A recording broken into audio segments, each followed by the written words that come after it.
Hi. This is our office hour on Confucius, and we're here with Bill Kirby and Yuan, who you've met before in various modules. And Bill, you're just back from London. Back from London, where I had a lovely visit, talked to the Harvard Club of the United Kingdom, and to my surprise and my delight, Peter, half of the people in that audience were taking ChinaX. They had a bunch of interesting questions, and at the end of the talk, every one of them, of that half, could sing the Dynasty song. What more could you ask? Clay from Singapore brings up the possibility of having meetups, and he points us towards a website that allows you to have meetups. And we think having meetups would be a great idea. And if we're in town when you're having one, we'll certainly stop by and visit. But you'll see the URL on the bottom of your screen. Now, we have some other stuff, just regular business. You know, we've had Priscilla has been enormously helpful to students in this. And Priscilla, we want to thank you, and please continue. Don't feel bashful. You know, when I was doing the assessments for Confucius on humaneness, we adopted a new form, an annotation form. Remember? Yes. Did you think it was easy? Not at all. Well, it turns out that many of you thought it was not at all easy either. And so the staff from ChinaX, you see the ChinaX back there? The staff from ChinaX is going to prepare a short video explanation for how you do annotations like that. Here's the brief tutorial of the new annotation exercise format.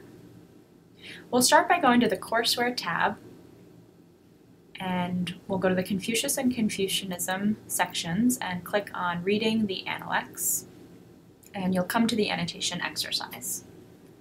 First, you should read the prompt. One of the most enduring concepts taken up by Confucius in the ChinaX is Ren, translated below as humaneness. But what does Confucius think it means? Now you should read through the entire selection carefully. Notice that parts of the text are highlighted in different colors. You'll see green, yellow, and blue, and purple. And if you hover your cursor over the highlighted text to read the question prompt, you'll see question 1. Why can the humane person abide in hardship and joy, but others cannot? You will also notice the reply to annotation here. Please disregard this message at this point. After you finish reading through the text and questions, please go to the following pages to answer the questions by clicking on this arrow here. The next page includes the reading that corresponds to the first question. Again, hover your mouse over the highlighted text to view the question, why can the humane person abide in hardship and joy, but others cannot? Now, if you hit Reply to Annotation, it will bring you to the bottom of the page, when here you can type your response in the box. So for example, this was my answer to the question, why can the humane person abide in hardship and joy, but others cannot? Once you finish writing your own answer, you should answer the question, how do you understand the meaning of humaneness, or Ren, in this passage? I'll go ahead and choose the answer B. In this case, if you go to Final Check, I only received partial credit, and that's indicated by the green half check mark, which means I only got 1 point. If I had chosen the answer, if I go to Show Answers, if I had chosen C, humaneness enables one to stay in balance, irrespective of how conditions change, I would have received 2 points, which would have been the most appropriate statement. So while my answer wasn't incorrect, it wasn't the most appropriate of the 3. Also in this assessment, you had 1 attempt to submit the most appropriate statement. Okay, let's move on to the second assessment question. And I'll hover my mouse over this, and it says, why is benefiting the people not relevant to humaneness? And I'll hit Reply to Annotation, which will take me down again to the box, and I'll type in Because helping others is not enough, one needs to work on improving oneself. Then, choose from the following statements the most appropriate one to the question, how do you understand the meaning of humaneness, or Ren, in this passage? Here, I will choose B, and I'll go to Final Check, and you'll see it turns out this is the most appropriate statement, and it's indicated by the full green check mark, which awards me 2 points. And you'll see in this box here, we give an explanation to why this was the most appropriate statement. It just provides more information. That concludes this tutorial on the new annotation exercise, considered humane. We will have more close reading exercises with you in the future. Thank you so much. There's some general things here that came through, Bill, and I wanted to mention them. You know, we've had a high school student has written to us, a professor at Stanford has written to us, made some rather critical comments on one of the ways we handled a museum visit. A high school student who's really enjoyed me there. And Five Willows, actually Five Willows, I know who you are, but wrote a very, very interesting challenge, he said, to the way we discuss Keeley. Yes. We agree with you and disagree with you to some extent. Fundamentally, we think things are, in fact, it's not an either-or situation. It's not a zero-sum game. Things are a matter of nuance and degree. You're talking about the preordination of Chinese history and groupism versus individuality. I mean, basically, we agree that you can have individuality and commonality and shared values at the same time, right? But think of the example would be That's what we're aiming for. That's what we're aiming for in life, generally. Okay, good. So let's turn to some of the things we've heard this weekend. KGR has written on Mencius and Xunzi. And remember, the question was, for this week in the forum discussion was, do Mencius and Xunzi, are they both Confucians? Why do they talk about human nature? Do they show a kind of epistemological optimism or not? And KGR's comment was that the major thing that Mencius and Xunzi had in common was they believed that Ren, or humaneness, was something every person could have in practice.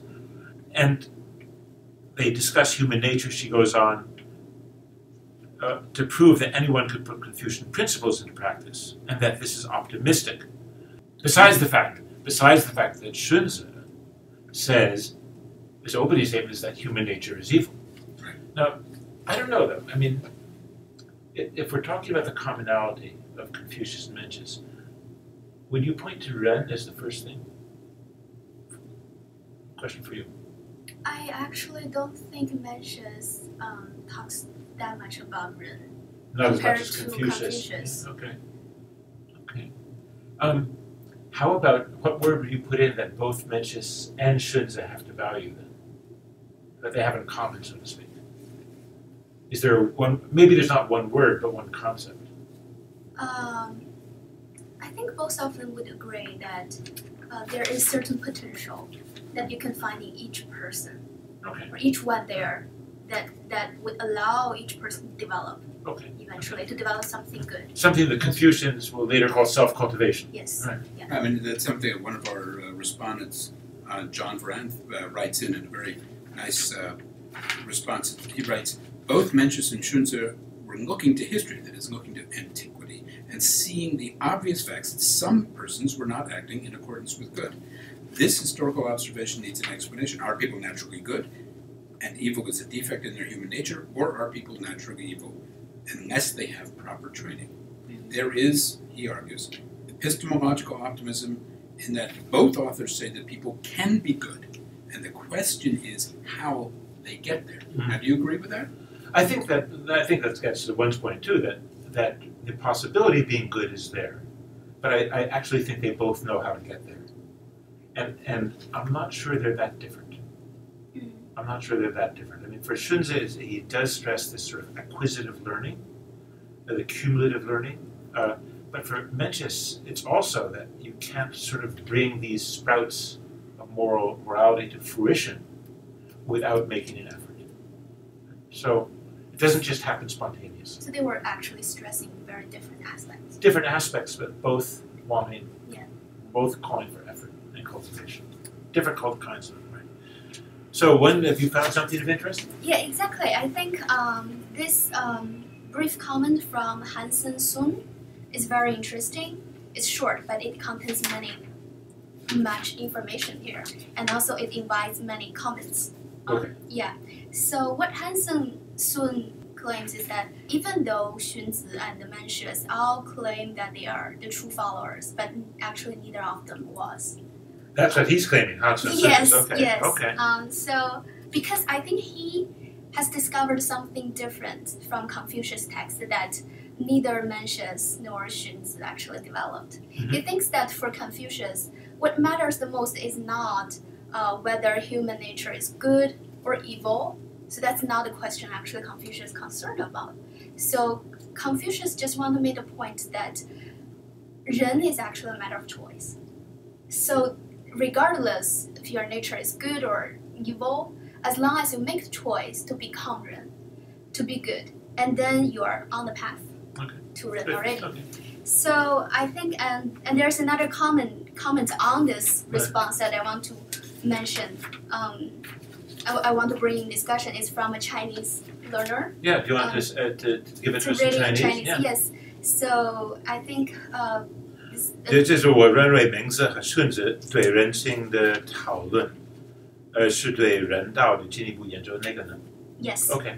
So 贾罗尼, I think. So so the student says that I think that Mencius and Xunzi has both developed or explored in a deeper manner about what human nature is and what human mind is and how to explain the human ethical behavior. And he thinks that they both deepened Confucius discussions by further analyze what human nature and ethical behavior can be understood. And I think he has a very interesting answer for the question we posed about the Optimism. Optimism. Yes. Right. So he said. So instead of talking about whether those two thinkers have that kind of optimism in their thought, he or she thinks that. So just by talking about those issues in an intellectual or scholarly manner, already indicates that both of them are optimistic.